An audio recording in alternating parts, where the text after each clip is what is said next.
I kind of think of partnerships as a marriage. The way that we invest in them and we show them that we care is going to be really different than how they show us that they care about the partnership too. And that has to be okay. All right. Welcome to Room for Growth. Billie, you've got a new microphone. You're hooked up. I am high tech these days. If you can see me on video, I've got my ready for fall black nails wrapped around the shiniest black microphone. I feel very powerful. I feel like my voice is going to resonate more. But I have a little bit of news to share that we were gonna maybe use this improv opportunity to share some news that I'll be leaving the podcast and moving on to my next chapter. After 12 years, it's time for that next chapter here at WillowTree. So super bittersweet and super sad. And one of the things that I was like, oh no, like the podcast, man, this is one of the greatest and most fun things that I get to do each week. So super bummed to leave you, but the podcast will still be here. And Billie's gonna take the reins and possibly bring in some new co-hosts. So stay tuned for some cool stuff. But yeah, so super sad. And before I kind of share more, I'll give you a chance to react. Billie, you want to give me some crap? No, I couldn't be more delighted. Get out of here. Just kidding. Heartbroken. The Billie squared, Billie and Billie. So many clients have had to hear Billie and Billie get on calls and be like, hi, I'm Billie. And I'm also Billie. And we're going to talk to you about tech. It's going to be tough shoes to fill, but I'm going to start looking for a new co-host. So we'll be vetting some candidates and making a selection. But in the meantime, you'll be stuck with just me. So we're going to need a little of that Ted Lasso energy from somewhere, but I'm sure we'll find it. And Billie, thank you for all that you have done on the podcast, but done in our working relationship with the clients you've taken on. You are going to be sorely missed. Yeah. So I think we'll get you back.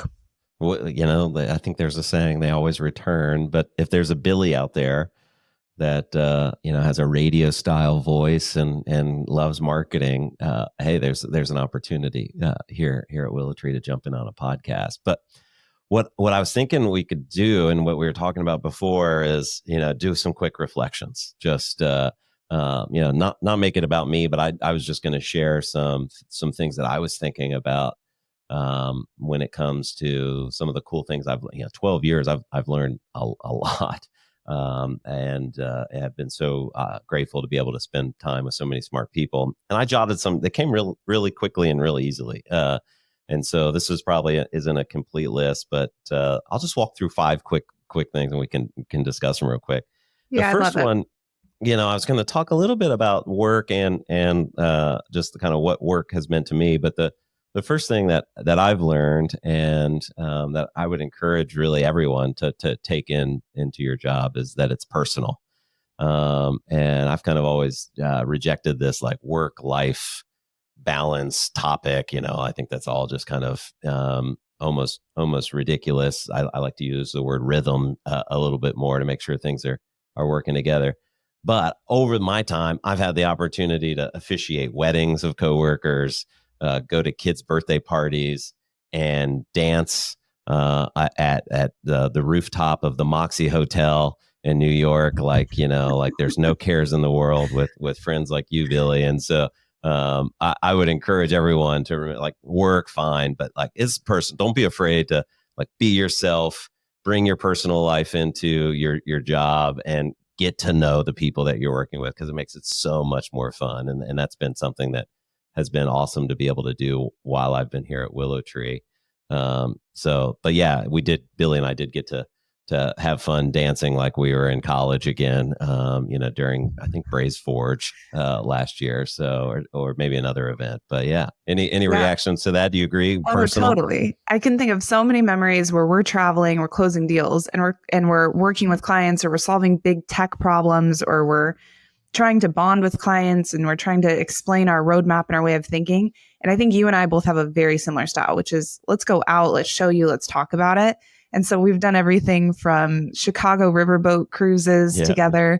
We've gone line dancing with potential clients. We have, to your point, taken them to baseball games and then ended up dancing the night away in New York City. Like, I do really believe in that there's a balance between building professional respect and being an expert in the room and being a subject matter expert that especially clients can believe in and they can trust in.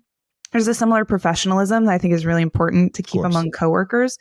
But if you can create friendship and then balance the lines of friendship and professionalism, that's going to just make life richer. It's going to make those relationships deeper. And it's going to be a good time. And so often that has been the thing that has made work really colorful for me is we've just had a great working dynamic. It has been so fun. So yeah, 100%. The second one that I was thinking about more professional focused was one of the things that's really been great for me. One of the opportunities that WillowTree continued to present, and something that I've always enjoyed with my coworkers, is just like leaning into new opportunities. And the work we do on growth marketing is very much kind of the essence of that, where, you know what, this isn't something that our firm has done over and over and over again, or this isn't what our firm was built around.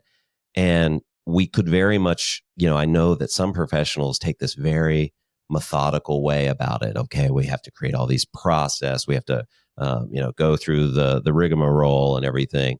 Or, you know what, we're pretty damn good at what we do. Let's find a couple clients that are willing to jump in the pond with us and test this out, and let's build this practice as we go. And I think as technology is going to continue, I mean, AI is very much in that place right now. Like, nobody has it figured out. And I've really loved that essence of WillowTree, and will certainly carry that into the rest of my career, of just being willing to, use your base skills to jump into new opportunities in a really thoughtful way. Yeah, I love that. You and I have all the time clients come to us and take their biggest, hairiest, scariest, most unsolvable, potentially already failed at them problems, and they just set them at our feet. And you and I have to navigate. Yeah. Can we solve this? Do we have the skills to solve it? Who can solve it? We get down to the personal level a lot. And one of the things that you actually challenge me a lot is I'm a big optimist. So I tend to go into a big problem and I'm like, we can do this. Like, I know that we can solve this. And you are a good counterbalance to say, can we? Does this pass the sniff test? Like, right. How will we go about this? How much learning is here? But I think the takeaway is you have to know when to bet on yourself, and you have to be willing to bet on yourself. And you have to know that part of the journey is the learning that will happen in between. There's times to take that bet and there's times to not. But I think that is a winning difference, is deciding when can you bet on the team? When can you bet on yourself? When can you bet on what you can carry? And when could you potentially be in over your head? Yeah. And that has been a great takeaway. I tend to lean towards, hey, somebody's got to be able to solve this problem. It should be us. We've done everything we can to hire the best, the brightest, the smartest, the most comfortable with technology. And when you put a few people together who can really step into a problem space confidently and say, we know what we know and we'll learn what we need to learn, that's a heck of a combo. Yep. Yeah, for sure. And this podcast was a kind of a version of that. When they ask us to do this, we're like, oh, gosh, I don't know if that will work out. And so we were able to say yes. And yeah, look, it turned out just fine. The other thing that I was thinking about, which has really fueled my last 12 years, is partnerships matter. And I think about the way that we get to work every day. And I even think before kind of you and I were working together, partnerships have been a really core part of how I've certainly built my career. And in the space that we're in, if you work in the technology space, you can't just build everything yourself. You need this orchestration of multiple platforms, multiple components. And I always tell other people at WillowTree, and I think this should go outside of WillowTree too, treat these platforms, these people at the platforms, like they're part of our company. Don't treat them like they're a salesperson kind of slinging some piece of software, which sure that exists out there, but they're going to help us solve a problem. They're going to help our clients solve a problem. So let's treat all of the components like family. And that's just, again, made work really made it better. And we've got awesome partners. And I think that's been an awesome part of as I reflect on the past at WillowTree, some of the cool partners that I've gotten to work with. Yeah, I think it's a good point. Like, More and more, doing the work isn't enough. One of the mistakes I think I had when I started our growth discipline within WillowTree is I just thought the work would stand for itself, that if we could execute channel messaging or have good channel strategies, that would be plenty. But it was really somebody internal who's head of our partnerships who was like challenging us to think differently about who we would align with. And thank goodness he did that, because our partnership with Braze and Segment and Amplitude and Mixpanel and so many others, the Adobe space in particular, as a new one, if we didn't have that network of people who are working together, we wouldn't have a business. We wouldn't have the opportunity to determine what skill sets we build and how we learn and grow as a team. But then second, I kind of think of partnerships as a marriage. You can't be focused on whether you're both giving like 50-50. As WillowTree, we have to give 100% of our best selves to that partnership. And then our partners give 100% back, but it might look different. The way that we invest in them and we show them that we care is going to be really different than how they show us that they care about the partnership too. And that has to be okay. It's not always going to look like a perfect two-way street, but you just have to trust that the other party is doing the very best that they can. Absolutely love that. Yeah. And shout out to Ryan Ritter, head of our partnerships, for always pushing us to think about these partnerships more broadly, more creatively. And I think it's been a highlight as I look at what I've done here at WillowTree. And then two more that I was thinking about. One is kind of a reflection, but is also like a forecast. The future is very bright in marketing. Mm-hmm. Today we were talking about in Slack, Adobe announced how Adobe Journey Optimizer has just grown like crazy this year, how their business projections have been beating all of the previous projections in a down environment. I pulled up the Braze stock. It's up 70% this year, again, in a down market. I think what we have been harping on, personalization, customers expect this, and brands are finally leaning into it. And also the stuff that we talk about delivers actual business results, totally measurable business results. So it just, as I look forward, I think, man, we're just getting started. The future is really bright. And now that people are starting to realize like this stuff really matters and we need to invest here, the unlock is going to be awesome. Yeah, this has been a hard year economically. We would be lying if we didn't talk about how hard and how much change came so quickly in the technology space in terms of what leaders are investing in, what they're not investing in, and how we've shifted our teams around to meet what the needs are.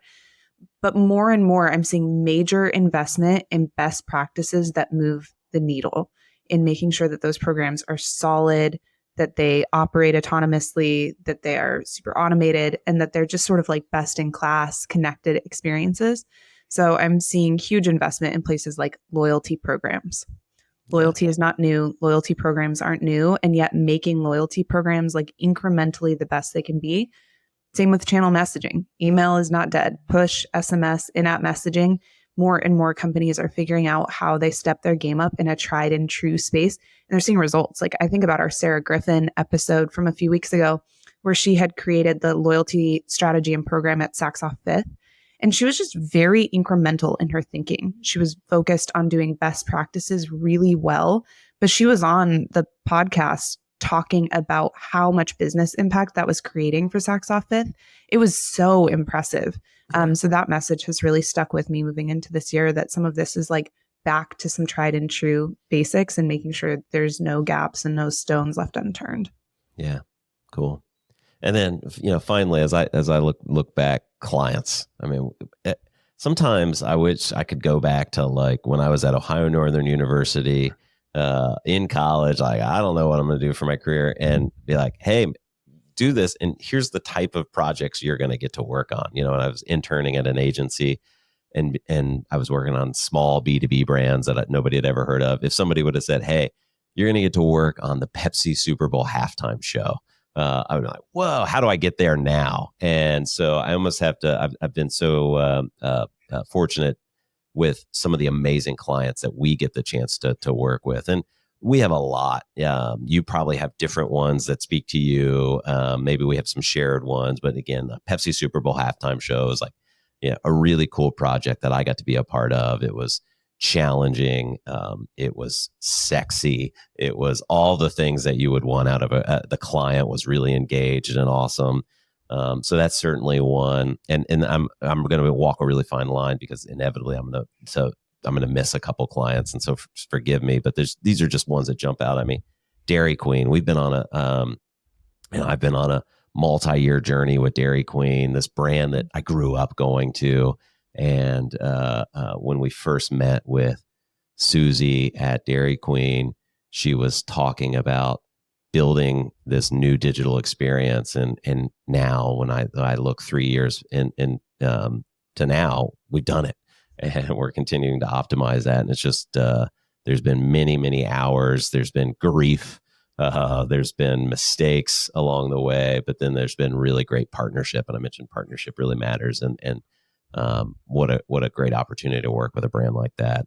And then, as I think even more recently, that we're working together on a brand called Scooters Coffee, and how not this home brand that everybody knows about. A lot of times people say Scooters Coffee. I've never, depending on where you are in the country, I've never even heard of those guys. Who are they? But a brand that is building and investing and doing things the right way, and as they do it, they're just incredible human beings. And so all those components of, it's personal, partnership matters, get to know people, all those types of things. A brand like Scooters, and they embody that as they work, and they're also building really cool tech. So yeah, as the opportunity to work with so many amazing clients, there's going to be more that come along, but that's been a fun part. Any ones that stick out to you? I just think it's crazy that we've worked together on pizza, on trains, on veterinarians, on huge technology brands. We've worked together on wrestling and other sports generally. Lots and lots of streaming. Pretty much every big financial institution you can think of, we've had conversations with. Yeah. Burgers, man, do we love some burgers? Alcohol. Who doesn't?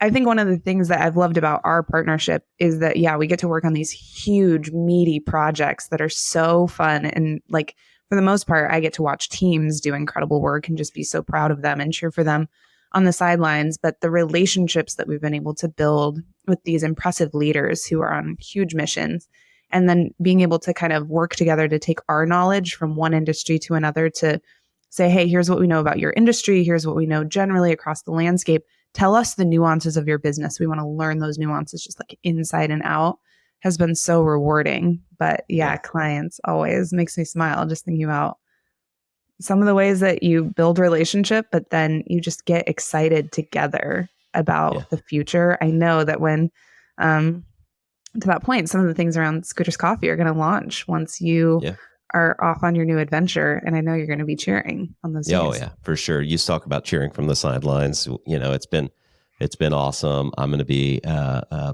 carrying the flag from the sidelines, cheering for you guys, and not just the podcast, but the cool work that I know is in the midst here at WillowTree, and that will be released. So I'm excited to see that. And with that, it's been awesome.